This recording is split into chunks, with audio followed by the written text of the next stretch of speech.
State of the Nation.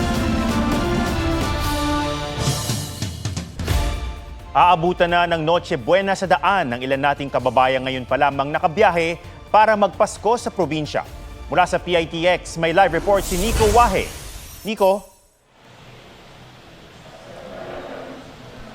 Ato, marami tayong mga kababayan na ngayon pa lang uuwi na kanilang mga probinsya para magdiwang ng Pasko. Ang iba kasi sa kanila, tinapos pa ang mga trabaho kahapon. Marami ang abala na ngayon sa paglalatag ng handa sa Noche Buena. Pero may ilan tayong kababayan, babiyahe pa lang pa probinsya at tiyak sa kalsada na aabutan ng Pasko. Si Emerson na paalbay, kinailangan pa munang tapusin ang trabaho bilang surveyor sa Tagaytay kahapon. Dapat 23, kahapon pa sana. Kaso hindi ka pinayagan ng bus namin kasi kailangan na magbubuhos nga kami kinabukasan. Ay natapos madaling araw na. Kaya ngayon talagang uwi ko. Pero okay lang daw yan dahil makakauwi pa rin naman at makakasama ang mahal sa buhay hanggang January 5. Mga anak, dito na ako sa terminal, pauwi na rin akong Bicol. Kaya bukas, nandiyan ako bukas. Trabaho rin ang dahilan kaya ngayon palang uuwi na Masbate ang technician na si Christian. Wala eh. Busy po talaga sa trabaho eh. Tsaka hindi pwedeng iwanan yung area na hindi tapos. Kailangan bago umuwi ng Pasko tsaka New Year, accomplish lahat. 12 oras ang biyahe ng bus papuntang Pio Duran sa Albay at 3 oras sa barko patawid ng Masbate. Midnight snack na lang sa daan. Kung ang iba, Pasko ang hinahabol, si JC, burol ng amang tutunguhin sa Magsaysay Occidental, Mindoro. Nag-emergency leave siya sa trabaho sa Saudi Arabia para maihatid sa huling hantungan ng tatay. Mahirap tanggapin na yung pinaglalaanan mo ng pagod, puyat, para masuportahan sila tapos mababalitaan mo lang na mawawala nang wala ka sa tabi nila. Ang kaso, hindi niya naabutan ng biyahe ng bus. Ang next trip naman bukas pa ng umaga. Sasakay na lang daw siya pa Batangas Port at magbabakasakali kung may biyahe pa Kalapan at pauwi sa kanilang bayan. Isa lang si JC sa mahigit 140,000 na pasahero na pumunta sa PITX ngayong bisperas ng Pasko. As of 5 p.m. ang bilang na yan, mas mababa sa mahigit 232,000 na pasahero kahapon.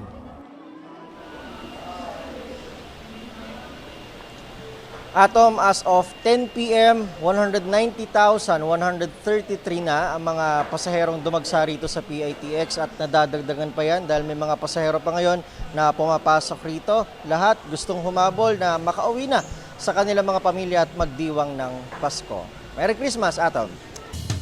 Isang dayuhang angkas ng motorsiklo ang napugutan sa Misamis Oriental matapos tamaan ng kable ng kuryente. Sa NLEX, mahigit 30 ang nasugatan kabilang ang ilang bata at senior citizen ngayong bispiras ng Pasko. May report si John Consulta.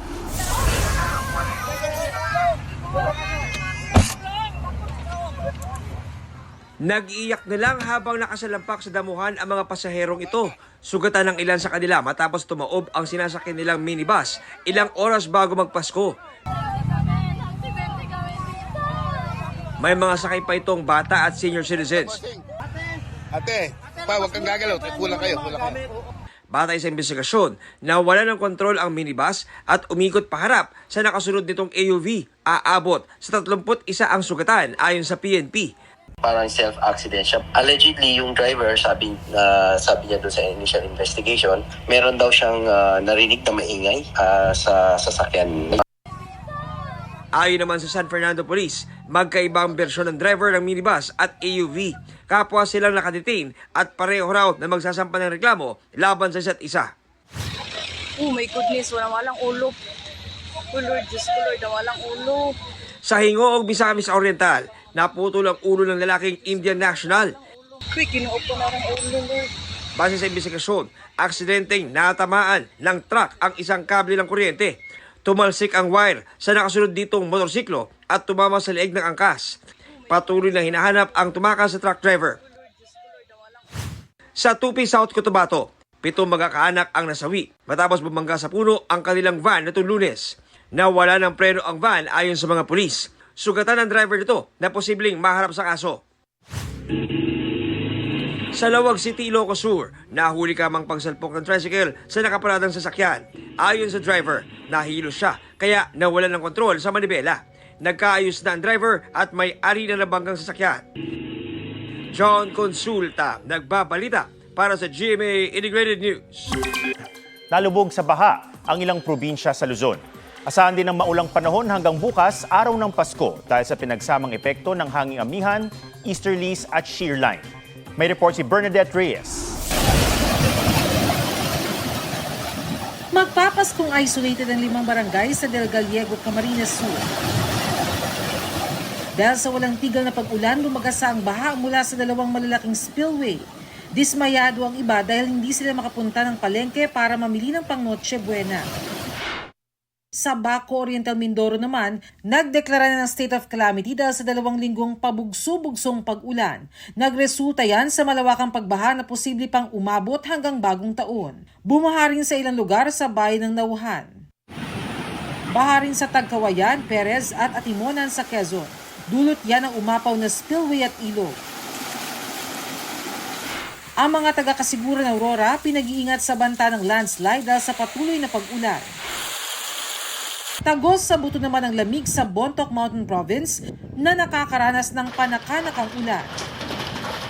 Habang nagka-landslide sa Natonin Mountain Province, pansamantala pang nawalan ng kuryente matapos maputol ang primary line dahil sa mga bumagsak na puno. Sa rainfall map ng Metro Weather, magpapatuloy pa ang maulang panahon sa buong bansa bukas, araw ng Pasko. Dahil yan sa pinagsama-samang epekto ng hanging amihan, easterlies at shear line o yung pagsalubong ng mainit at malamig na hangin. Sa heavy rainfall outlook na inilabas ng Pag-asa, posibleng makaranas ng heavy to intense rains hanggang bukas ng tanghali sa Aurora, Quezon, Camarines Norte at Catanduanes. Bernadette Reyes, nagbabalita para sa GMA Integrated News.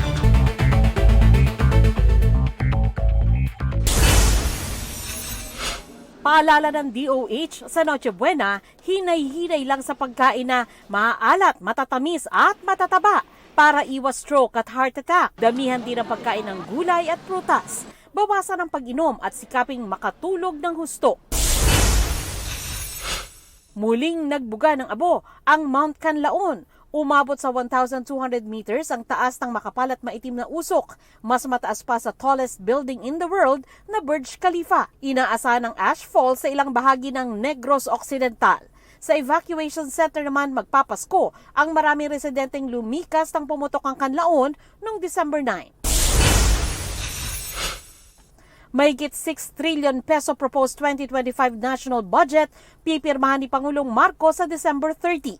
Ayon sa Presidential Communications Office, magaganap ang signing pagkatapos ng Rizal Day program sa Maynila. Ipinagpaliban ang pagpirma ng Pangulo na dapat sanay noong December 20 para ma-review pa ang budget. Sandra Aguinaldo, nagbabalita para sa GMA Integrated News.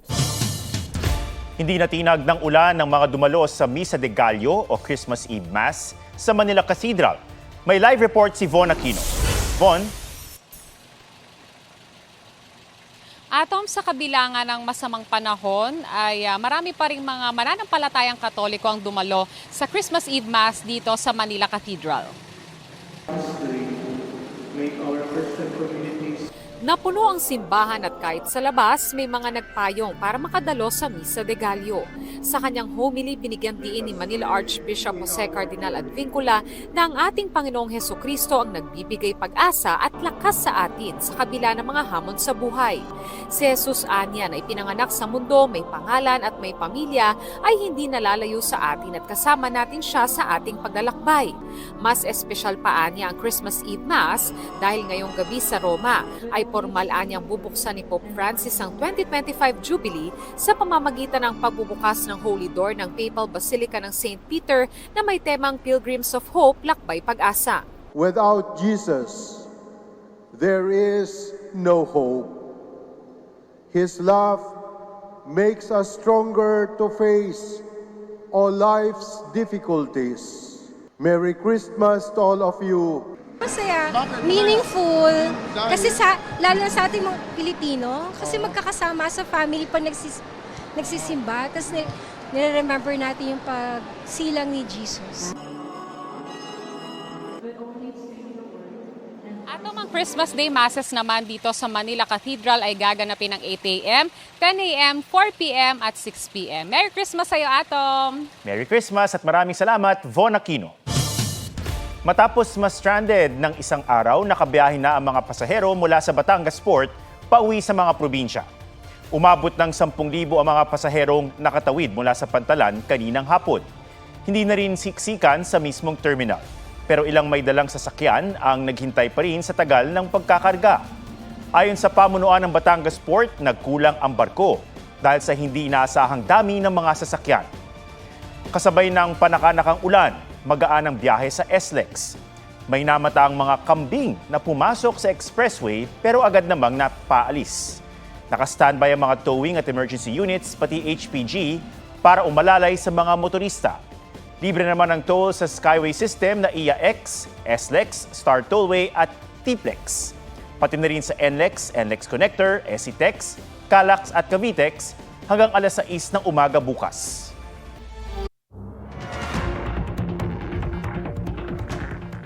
Unti-unting tumagilid ang nakadaong na barkong yan sa Istanbul Port sa Turkey. Mabilis na tumakbo palabas ang crew nito habang ang ilan sa karga nitong cargo nahulog na sa dagat. Ayon sa mga otoridad, nawala ng balanse ang barko dahil sa hindi pantay na bigat ng cargo. 10 sa 15 crew ang nasagip. 5 naman ang nakaligtas matapos tumalon sa dagat. Isang isinugod sa ospital. Pasko by the beach o Paskong extra lamig. Yan naman ang pinili ng ilan nating kababayang dumayo sa Boracay at Tagaytay. May report si Darlene Kai. Maraming pasahero sa Katiklan Jetty Port sa Malay, Aklan. Biyaheng Boracay sila para doon magpasko. Perfect siya for family. Maraming activities na pwedeng pagpipilian. In Germany, the weather it's snow. That's why we like to go here and enjoy the sun. Umabot sa mahigit 8,000 ang tourist arrivals kahapon ayon sa Malay Tourism Office. Mahigpit ang seguridad kaya nakumpiska ang matutulis na bagay sa mga bagahe. Naka-heightened alert status din ang Municipal Incident Management Team ng Malay LGU. Mula December 20 hanggang January 3, naka-activate ang Oplan Biyaheng Ayos Pasko 2024 ng Coast Guard Station Aklan. Ang iba naman sa Tagaytay dumayo para doon salubungin ang Pasko. Unang-una po yung klima, saka maiba naman po yung celebration namin ng Christmas. Mostly po kasi sa bahay lang talaga eh. Tapos sisimba, tapos ngayon po, nag-decide po kami, kapitbahay po namin, tapos pamilya, dito po kami. Para po mas enjoy. Ngayon po mas masaya po kasi po kompleto po kaming family. Baon kaunti. Imbes na ibibili di kumbaga mga souvenir na lang ng mga bata. Sa dami ng turista, bumigat ang daloy ng trapiko. Pabugso-bugso ang ulan buong maghapon na sinasabayan ng malakas na hangin. Isa sa mga dinarayo rito sa Tagaytay City yung view ng Taal Volcano. Yun nga lang sa sobrang kapal ng hamog o ng fog, halos hindi na nakita yung bulkan sa buong maghapon. Darlene Kai, nagbabalita para sa GMA Integrated News.